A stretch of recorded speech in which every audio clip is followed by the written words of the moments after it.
Guys, I am Raj. Welcome to my video. आज मैं bitcoin पे स्कैल्पिंग के बारे में बताने जा रहा हूँ, जिसमें हमें स्कैल्पिंग क्या होता है। सबसे पहले हम ये देखते हैं स्कैल्पिंग क्या होता है कि हमें ट्रेड को बहुत ही कम और लिमिट टाइम पे लेना होता है और उसमें हमें अपने प्रॉफिट को निकालना होता है। स्कैल्पिंग एक ऐसी स्ट्रेटजी है जिसके थ्रू आप बड़ा पैसा कमा सकते हो, लेकिन आप अगर स्कैल्पिंग में करते हो तो वहाँ पर आपका जो लॉस होने के चांसेस होते हैं वो भी ज़्यादा होता है, क्योंकि हम बड़ी क्वांटिटी में ट्रेड करते हैं और बड़ी जब क्वांटिटी में हम ट्रेड करते हैं तो हमें कुछ ही पॉइंट को कैप्चर करना होता है। क्या करना है कि हमें स्टार्टिंग में एंट्री लेनी है और बीच में ही, जैसे सपोज़ करिए यहाँ से हम एंट्री लेते हैं, इस जगह से हम एंट्री लिए और यहाँ तक ही हमने एंट्री ली, यानी इतने पॉइंट को हमने क्या किया, कैप्चर किया। अब इतने पॉइंट को हम कैप्चर करते हैं तो हमें एक बड़ी क्वांटिटी यानी एक ह्यूज क्वांटिटी में हम ट्रेड लेते हैं। तो इससे बेनिफिट क्या होता है कि हमें ज़्यादा देर तक के अपने ट्रेड में रहना नहीं पड़ता है और हम अपने कम समय में अपना प्रॉफिट को कैलकुलेट कर लेते हैं। तो ये एक हमारे पास एक ऐसी स्ट्रेटजी है जिसका यूज़ करके हम आपको दिखाएंगे कि हम इसमें क्या कर सकते हैं कि अपनी एक स्कैल्पिंग का ट्रेड लेते हैं। तो सबसे पहले हमें करना क्या है, एक ईमेल लगाना है यहाँ पर, और इस ईमेल में हम देखते हैं कि हमें जो ट्रेड मिलते हैं वो काफ़ी अच्छे तरीके से मिलते हैं। अगर हम शुरुआत का ही देखें, अगर इस जगह पर देखें हम स्विंग से कैलकुलेट करते हैं तो यहाँ पर हम क्या कर रहे हैं, सबसे पहले हमें 2-3 चीज़ें चेक करनी पड़ती है। उस 2-3 चीज़ों में हमें ये चेक करनी पड़ती है कि हमें सबसे पहले 2 से 3 कैंडल को देखना होता है। कौन कौन सी कैंडल्स को हमें देखना होता है? सबसे पहले हम एक पिन बार कैंडल को देखते हैं। कुछ ऐसी बनती है, ये हमारी पिन बार कैंडल है जिसका यूज़ हम करते हैं। ये हमारी पिन बार कैंडल है और इस पिन बार कैंडल के साथ साथ हमें एक बुलिश इनगल्फिंग कैंडल देखनी है। बुलिश इनगल्फिंग कैंडल क्या होती है? बुलिश इनगल्फिंग कैंडल सबसे पहले एक हमारी छोटी कैंडल बनती है और जब इसका हाई ब्रेक करती है एक हाई वॉल्यूम कैंडल, देन ये हमारी बुलिश कैंडल कहलाती है, यानी कि बुलिश इनगल्फिंग कैंडल कहती है। इस बुलिश इनगल्फिंग कैंडल क्या करती है, अपनी प्रीवियस कैंडल को गल्फ कर लेती है, यानी कि उसको खा जाती है। तो यहाँ पर इस तरीके से कैंडल में हम चेक करते हैं और चेक करने के साथ साथ हमें ये देखना पड़ता है कि अगर वो हमारा प्राइस, यानी कि जो हम इंडिकेटर का यूज़ करते हैं, अगर वो डाउन साइड में है, अगर इस अकॉर्डिंग से चल रहा है तो हमें ज़्यादा कंफर्मेशन मिल जाती है, जिससे हम अपने ट्रेड को एक्सेप्ट कर सकते हैं। तो सबसे पहले हमें क्या करना है, इस ईएमए के ऊपर देखना है। अगर हमें बाई का देखना है तो ईएमए के ऊपर देखना है, अगर हमें सेल का देखना है तो ईएमए के नीचे देखना है। तो हमें 2 कैंडल देखनी है। कौन कौन सी कैंडल देखनी? पहली हमारी कैंडल है एक बुलिश पिन बार कैंडल, यहाँ पर हम इसको रब कर दे रहे हैं। सबसे पहले कैंडल कौन सी कैंडल है? एक बुलिश पिन बार कैंडल। दूसरी कैंडल है बुलिश इनगल्फिंग कैंडल। ये बुलिश इनगल्फिंग कैंडल कुछ इस अकॉर्डिंग होती है जिसका यूज़ करके हम अपने स्ट्रेटजी को फॉलो करते हैं, अपनी स्कैल्पिंग को ट्रेड करते हैं। तो सबसे पहले अगर हम चेक करते हैं, यहाँ से चेक करते हैं, इस जगह से, यहाँ से, तो हम यहाँ से क्या देख रहे हैं कि ये हमारी कैंडल क्या है, लगातार बुलिश इनगल्फिंग यानी बुलिश कैंडल्स बनती चली आ रही है और ये हमारी कैंडल ने क्या किया, हमारे एवरेज को काटा। अब अगर हम यहाँ से ट्रेड लेते हैं, इस जगह से ट्रेड लेते हैं यहाँ पर से, तो हमें कुल मिला के 1 रिस्क रिवार्ड 3 तक के एक्सेप्ट करना पड़ेगा। तो ये कैंडल हमारी क्या हुई, ऊपर काटी और ऊपर काटने के बाद हमें यहाँ पर 2.95 से जब ही ज़्यादा ऊपर चली गई। हालांकि हमें जो ट्रेड दिया वो 4.35 तक दिया, यानी कि 1 रिस्क है और 4 का रिवॉर्ड मिल रहा है। उसके बाद फिर से हम देखते हैं, यहाँ पर हमें बुलिश इनगल्फिंग कैंडल देखनी है। तो बुलिश इनगल्फिंग कैंडल के लिए सबसे पहले हम जो चार्ट है हमारा, काफ़ी अच्छा चार्ट बना हुआ है। अब यहाँ पर इस जगह पर देख रहे हैं तो सबसे पहले यहाँ पर एक कैंडल हमारी बन रही है जिसको हम ट्रेड करेंगे। ये इस जगह पर ये कैंडल हमारी एक बन रही है, काफ़ी अच्छी कैंडल बनी है। उसके बाद ये एक हमारी बुलिश कैंडल बनी है, इसकी मैं बात कर रहा था, बुलिश इनगल्फिंग है, यानी कि ये जो रेड कैंडल है वो क्या हुई, छोटी बनी है और उसके बाद की कैंडल क्या बनी है, बहुत बड़ी कैंडल बनी है। तो यहाँ पर इस जगह पर हम ट्रेड लेंगे और ये जो राइड हुई है, हमारी जो चार्ट राइड हुआ, हमारा जो प्राइस राइड हुआ है, उसको हम इनगल्फ करेंगे, एक तरफ से उसको एक्सेप्ट करेंगे अपने ट्रेड पर। और हमें जो अपना ट्रेड लेना है वो बहुत ही सॉलिड टाइम पे लेना होगा, क्योंकि हम जो स्कैल्पिंग कर रहे हैं जिसमें हम बड़ी क्वांटिटी को ट्रेड कर रहे हैं, उस बड़ी क्वांटिटी को ट्रेड करने पे हमें सबसे पहले अपने लॉस को भी देखना पड़ेगा।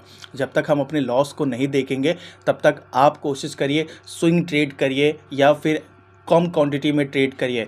स्कैल्पिंग में अगर आप आ रहे हैं तो आपका कंफर्मेशन ट्रेड एकदम पक्का होना चाहिए, 110% होना चाहिए कि हाँ ऊपर की साइड ही मूव करेगा। बाकी पैसा देना, प्रॉफिट देना वो तो बाज़ार का काम है। तो सबसे पहले ये हमने देखा। उसके बाद अगर हम और आगे जाते हैं, यहाँ पर चेक करते हैं, यहाँ से अगर इस जगह से भी हम अपने ट्रेड को एक्सेप्ट करते हैं इस जगह पर, यहाँ पर, तो हमें कुल मिला के ये हमारा टारगेट होगा और ये हमारा एसएल होगा।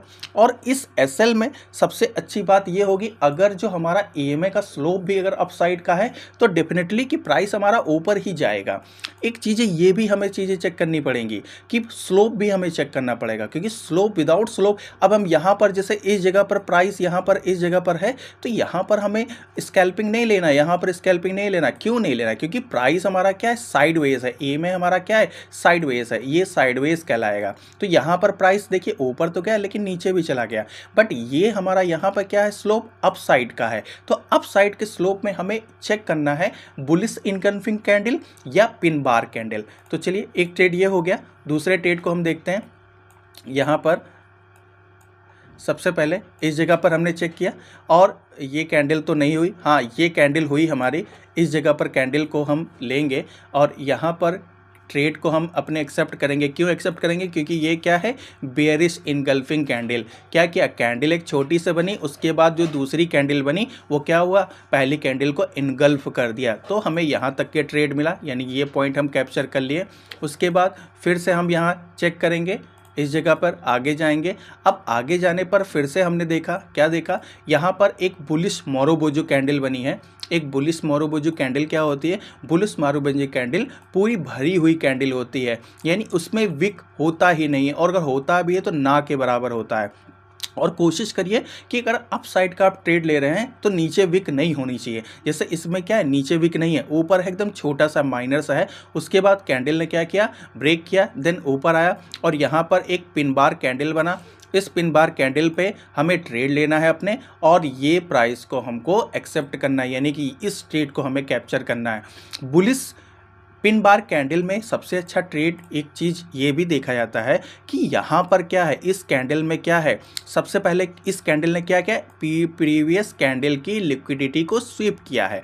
तो यहाँ पर हमें सबसे ज़्यादा चेक ये करना होता है कि अगर बुलिश कैंडल जो हमारी बन रही है, अगर प्रीवियस कैंडल की लिक्विडिटी को स्वीप करता है तो डेफिनेटली कि हम प्राइस को कह सकते हैं कि वो हमारे डायरेक्शन में जाएगा ही जाएगा। एक ये हमारी कैंडल हो गई। अगर हम यहाँ पर ट्रेड लेते तो हम ये राइट मूव कर सकते हैं, हालांकि एसएल हमारा हिट नहीं हुआ, और हम ये भी पॉइंट को हम क्या कर सकते हैं, कैप्चर कर सकते हैं। आगे देखते हैं और ट्रेड देखते हैं। जैसे ये साइडवेज हो गया, ये साइडवेज हो गया। अब साइडवेज होने के बाद देखिए यहाँ पर ये कैंडल देखिए काफ़ी अच्छी कैंडल बनी है। यहाँ पर सेम जो प्रीवियस कैंडल पे बना था वही चीज़ें यहाँ पर भी बनी है। यहाँ पर हमने क्या किया, अपने ट्रेड को लिया और ये पॉइंट कैप्चर कर लिया, पूरा पॉइंट। अब इसमें क्वांटिटी का फ़र्क होता है। स्कैल्पिंग कर रहे हैं तो हम क्वांटिटी ज़्यादा से ज़्यादा डालेंगे। इस क्वांटिटी डालने पर हमें अपने एसएल को भी मेंटेन करना पड़ेगा। तो ये हमने पॉइंट कैप्चर कर लिया। आगे देखते हैं, यहाँ पर नहीं मिला, ये मिला बट ज़्यादा हो गया। देन और देखते हैं।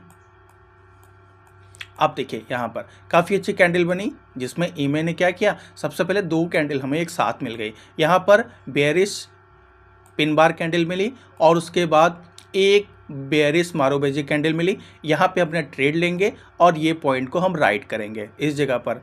ये याद रखिएगा। अब बहुत लोग ये सोचेंगे कि कैंडल तो बहुत कम बनी, बट आपको क्या करना है, कम से कम टाइम में अपना निकलना होगा ट्रेड पे। इस चीज़ों को हमें कंफर्म करना होगा।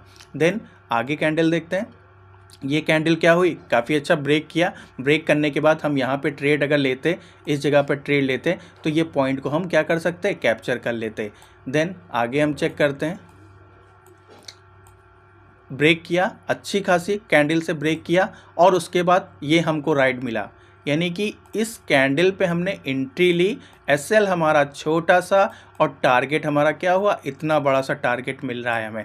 तो ये स्कैल्पिंग में हमें देखना पड़ेगा। स्कैल्पिंग में ब्रोकरेज ज़्यादा जाती है, ये हम कहते हैं, बट अगर हम कम टाइम पे, ज़्यादा टाइम अपने चार्ट पर नहीं देखना चाहते हैं, अपने टर्मिनल पे नहीं रहना चाहते हैं, तो हमें स्कैल्पिंग हमारे लिए बेस्ट ऑप्शन है। बट हमें उस स्कैल्पिंग में क्या करना पड़ेगा, मास्टर करना पड़ेगा। यानी कि हमें कैंडल्स का मूवमेंट चेक करना पड़ेगा। जब तक हम कैंडल्स का मूवमेंट चेक नहीं करेंगे तब तक हम अपने ट्रेड पे नहीं जा सकते हैं। तो इस चीज़ों का हमें देखना ज़रूर से पड़ेगा और कंफर्मेशन के साथ देखना पड़ेगा। देन रिवर्स किया, रिवर्स करने के बाद एक कैंडल अच्छी बनी जिसको बुलिश मारूबुजू कहेंगे, उसके बाद हमने ट्रेड लिया और यहाँ से यहाँ तक के हमने पॉइंट को क्या किया, अपने कैप्चर कर लिया। कैप्चर करने के बाद ये एक बेयरिश ट्रेंड है। देन यहाँ पर क्या हुआ, अब इस जगह पर कैंडल देखिए, इस जगह पर कैंडल पे हमें वेट करना है। क्या कह रहा है ये कैंडल, ये कैंडल कह रहा है सबसे पहले ऊपर गया, ऊपर ब्रेक नहीं कर पाया, नीचे आया, सेकंड टाइम गया, उसको भी ब्रेक नहीं कर पाया, फिर नीचे आया, थर्ड टाइम गया, उसको भी ब्रेक नहीं कर पाया। ये क्या बना रहा है, ये लोअर लो बनाता चला जा रहा है, ये लोअर लो बनाता चला जा रहा है। जैसे ही कैंडल कोई भी नीचे आने के बाद एक बेयरिश इनगल्फिंग कैंडल बनती है, आपको यहाँ पे ट्रेड लेना है। एसएल हमारा छोटा सा इस कैंडल का, देन ये पॉइंट हमें यहाँ तक के मिल गया है, इस जगह तक के मिल गया। तो इस तरीके से हमें सबसे पहले चेक करना है कि हम अपने जो भी हमने इंडिकेटर लगा रखा है उस पर हमें किस अकॉर्डिंग का काम करना है। और हमें कैंडल्स की मूवमेंट को ज़रूर चेक करना है। जब तक हम कैंडल्स की मूवमेंट चेक नहीं करेंगे तब तक हम अपने ट्रेड को प्रॉफिटेबल ट्रेड नहीं बना पाएंगे। आज के लिए इतना ही, थैंक यू।